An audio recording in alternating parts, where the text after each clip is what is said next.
പാക് അധീന കാശ്മീർ കത്തുകയാണ്. 12 പേരാണ് പാകിസ്ഥാൻ പട്ടാളത്തിന്റെ വെടിവെപ്പിൽ കൊല്ലപ്പെട്ടിരിക്കുന്നത്.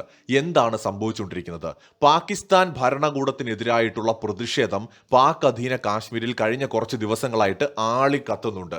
ഏതാനും വർഷങ്ങളായിട്ട് തന്നെ പൊതുവെ പാകിസ്ഥാൻ ഭരണകൂടത്തിനെതിരായിട്ട് ശക്തമായ ഒരു വികാരം പാക് അധീന കാശ്മീരിൽ നിലനിൽക്കുന്നുണ്ടായിരുന്നു. പലപ്പോഴും ഇന്ത്യയുടെ കാശ്മീരുമായിട്ട് ചേരണമെന്നും ഇന്ത്യൻ യൂണിയനിൽ ലയിക്കണമെന്നുമൊക്കെയുള്ള ആവശ്യം പല സന്ദർഭങ്ങളിൽ ഈ കാശ്മീരിലുള്ള ജനത ഉയർത്തിയിട്ടുണ്ട്. പ്രത്യേകിച്ച് ഇന്ത്യയുടെ കാശ്മീരിന്റെ ഭാഗങ്ങളിൽ ഉണ്ടായിരിക്കുന്ന വികസനം അത് അവരെ വല്ലാതെ സ്വാധീനിച്ചിട്ടുണ്ട്. അത് മാത്രമല്ല, കുറെ കാലങ്ങളായിട്ട് തന്നെ ഈ പാക് അധീന കാശ്മീരിനോട് പാകിസ്ഥാൻ ഭരണകൂടം കാണിക്കുന്ന ഒരു വിവേചനമുണ്ട്. അതായത് അവരുടെ പ്രദേശങ്ങളിൽ ഡെവലപ്മെന്റ്സ് ഇല്ല, അവിടെ ജനങ്ങളുടെ ജീവിത നിലവാരം മെച്ചപ്പെടുന്നില്ല, അതേസമയത്ത് അവരുടെ റിസോഴ്സസ് എല്ലാം കൊള്ളയടിച്ചു കൊണ്ടുപോയിട്ട് പാകിസ്ഥാന്റെ മെയിൻ ലാൻഡിനെ ഡെവലപ്പ് ചെയ്യുന്നതിന് വേണ്ടിയിട്ട് യൂസ് ചെയ്യുന്നു എന്നൊക്കെയുള്ള തരത്തിലുള്ള വലിയ പ്രതിഷേധങ്ങളും ആരോപണങ്ങളും ഒക്കെ അവിടെ ഉണ്ടായിരുന്നു കഴിഞ്ഞ കുറെ കാലങ്ങളായിട്ട് തന്നെ. നിലവിലെ റിപ്പോർട്ടുകൾ പ്രകാരം മുസഫറാബാദ് എന്ന് പറയുന്ന ഈ പാക് അധീന കാശ്മീരിന്റെ ഒരു ഭാഗത്ത് ഏകദേശം 5 പ്രതിഷേധക്കാരും, ധീർകോട്ടിൽ 5 പേരും, മറ്റൊരു സ്ഥലത്ത് 2 പേരും വെടിയേറ്റ് മരിച്ചിട്ടുണ്ട്. 3 പോലീസ് ഉദ്യോഗസ്ഥരും ഇതിനു പുറമെ കൊല്ലപ്പെട്ടിട്ടുണ്ട്. 200-ലധികം ആളുകൾക്ക് പരിക്കേറ്റിട്ടുണ്ട്. സമീപകാല ചരിത്രത്തിൽ ഇത്രയും വലിയൊരു പ്രതിഷേധവും പ്രശ്നങ്ങളും പാക് അധീന കാശ്മീരിൽ മുമ്പ് ഉണ്ടായിട്ടില്ല. ജമ്മു കാശ്മീർ ജോയിന്റ് അവാമി ആക്ഷൻ കമ്മിറ്റിയുടെ നേതൃത്വത്തിൽ നടക്കുന്ന പ്രതിഷേധങ്ങൾ ജനജീവിതം തന്നെ സ്തംഭിപ്പിച്ചിട്ടുണ്ട്.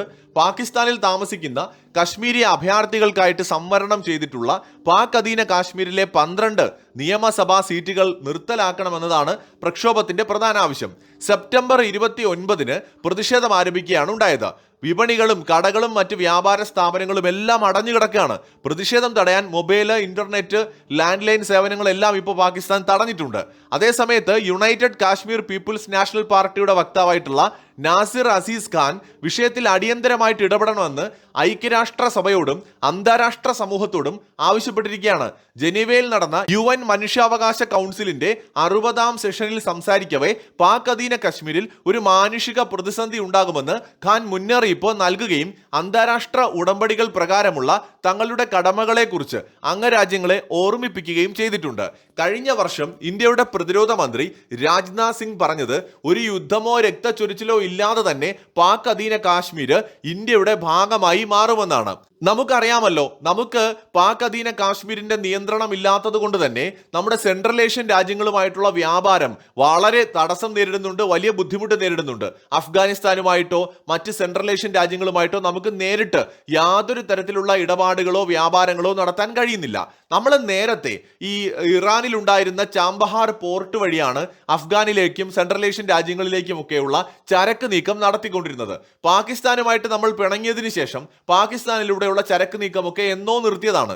അപ്പൊ നമുക്കിപ്പോൾ നേരിടുന്ന ഒരു പ്രശ്നം എന്താണെന്ന് വെച്ചാൽ, അമേരിക്ക ചാമ്പഹാർ പോർട്ടിന്റെ കാര്യത്തിൽ നേരത്തെ ഇന്ത്യക്ക് ഉപരോധത്തിൽ ഒരു ഇളവ് നൽകിയിരുന്നു, അത് പിൻവലിച്ചിരിക്കുകയാണ്. ചാമ്പഹാർ പോർട്ടിന് മേലും അവർ ഉപരോധം ഏർപ്പെടുത്തിയിരിക്കുകയാണ്. അപ്പൊ അവിടെ ആ പോർട്ടുമായിട്ട് സഹകരിക്കുന്ന ഇന്ത്യൻ കമ്പനികൾക്ക് അല്ലെങ്കിൽ ഇന്ത്യക്ക് 45 ദിവസത്തെ സമയമാണ് നൽകിയിരിക്കുന്നത്. അതിനുള്ളിൽ അവരുമായിട്ടുള്ള എല്ലാ സഹകരണവും അവസാനിപ്പിച്ചില്ല എങ്കിൽ ഏത് കമ്പനികളാണോ ചാമ്പഹാർ പോർട്ടുമായിട്ട് സഹകരിക്കുന്നത് ആ കമ്പനികളുടെ മേലും അമേരിക്ക ഉപരോധം ഏർപ്പെടുത്തും. ഈ കമ്പനികൾക്ക് അമേരിക്കയിലോ അമേരിക്കൻ സഖ്യരാജ്യങ്ങളിലോ ഒക്കെ അസറ്റുകൾ ഉണ്ടെങ്കിൽ അതിനുമേലും ഉപരോധം ബാധകമാക്കാൻ ട്രംപ് ഭരണകൂടം ശ്രമിക്കാൻ സാധ്യതയുണ്ട്.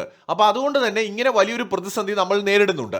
ഇന്ത്യ എന്തായാലും ചാമ്പഹാർ പോർട്ട് വിട്ടുകൊടുക്കാൻ ഉദ്ദേശിക്കുന്നില്ല. മില്യൺ കണക്കിന് $ആണ് നമ്മൾ അവിടെ ഇൻവെസ്റ്റ് ചെയ്തിരിക്കുന്നത്. അപ്പൊ അതുകൊണ്ട് തന്നെ നമുക്ക് അതങ്ങനെ പെട്ടെന്ന് ഇട്ടെറിഞ്ഞ് കളയാനോ വിട്ടുകൊടുക്കാനോ ഒന്നും കഴിയുകയില്ല. പക്ഷേ ഏതെങ്കിലും ഒരു ഘട്ടത്തിൽ നമുക്ക് ചരക്ക് നീക്കം ഇറാനിലൂടെ കഴിയാതെ വന്നു കഴിഞ്ഞാൽ നമ്മൾ എന്ത് ചെയ്യും? അല്ലെങ്കിൽ നാളെ ഇസ്രായേലും ഇറാനും തമ്മിൽ ഒരു മുഴുനീള യുദ്ധം നടക്കുകയാണ്, ഒരു മുഴുവൻ സമയ യുദ്ധം അമേരിക്കയുടെ സഹായത്തോടെ നടക്കുകയാണെന്നുണ്ടെങ്കിൽ നമുക്ക് അതുവഴിയുള്ള ചരക്ക് നീക്കം പ്രതീക്ഷിക്കാനേ കഴിയില്ല. അങ്ങനെ വരുമ്പോൾ നമ്മുടെ മുമ്പിലുള്ള ഏക വഴിയെന്ന് പറയുന്നത് നമ്മുടെ മുന്നിൽ അടഞ്ഞു കിടക്കുന്ന ഒരു കവാടം തുറക്കുക എന്നുള്ളതാണ്. അതായത് ഇന്ത്യയുടെ ജമ്മു കാശ്മീരിന്റെ ഭാഗമായ ഗിൽജിത്ത്, ബാൾട്ടിസ്ഥാൻ, അസദ് കാശ്മീർ ഇതെല്ലാം കൂട്ടിച്ചേർത്തുകൊണ്ട് ഇന്ത്യയുടെ കശ്മീരിനെ പൂർണ്ണമായി പുനഃസ്ഥാപിക്കുക എന്നത് മാത്രമാണ് നമ്മുടെ മുമ്പിലുള്ള വഴി. അതിലൂടെ നമുക്ക് അഫ്ഗാനിസ്ഥാനുമായിട്ട് അതിർത്തി വരും.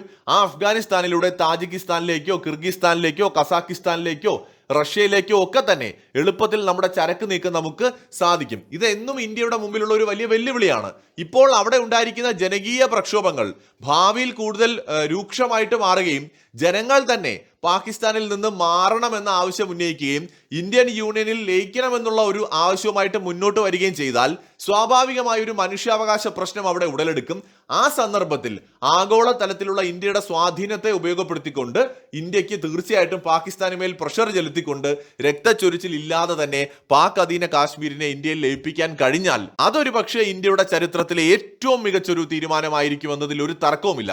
ഇപ്പൊ ചൈനയുമായിട്ട് ഉൾപ്പെടെ നമുക്ക് നല്ലൊരു ഹെൽത്തി റിലേഷൻസ് ഉള്ളൊരു സാഹചര്യത്തിൽ ഇങ്ങനെ ഒന്ന് സംഭവിച്ചാൽ തീർച്ചയായിട്ടും അത് നല്ലതായിരിക്കും. എന്തായാലും ഇപ്പോൾ നടക്കുന്ന ജനകീയ പ്രതിഷേധങ്ങൾ അത് ആളിക്കത്തുകയാണ്.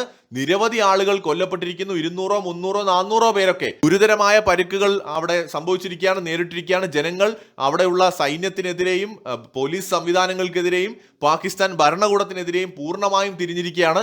ഏതാണ്ട് ബംഗ്ലാദേശിൽ ഉണ്ടായതുപോലെ ഒരു കലാപ സമാനമായ ഒരു സാഹചര്യമാണ് പാക് അധീന കാശ്മീരിൽ ഉണ്ടായിരിക്കുന്നത്. ഇതിനെ പാകിസ്ഥാൻ അടിച്ചമർത്താൻ തീരുമാനിക്കുകയാണെങ്കിൽ അത് പ്രശ്നം കൂടുതൽ വഷളാക്കുകയുള്ളൂ.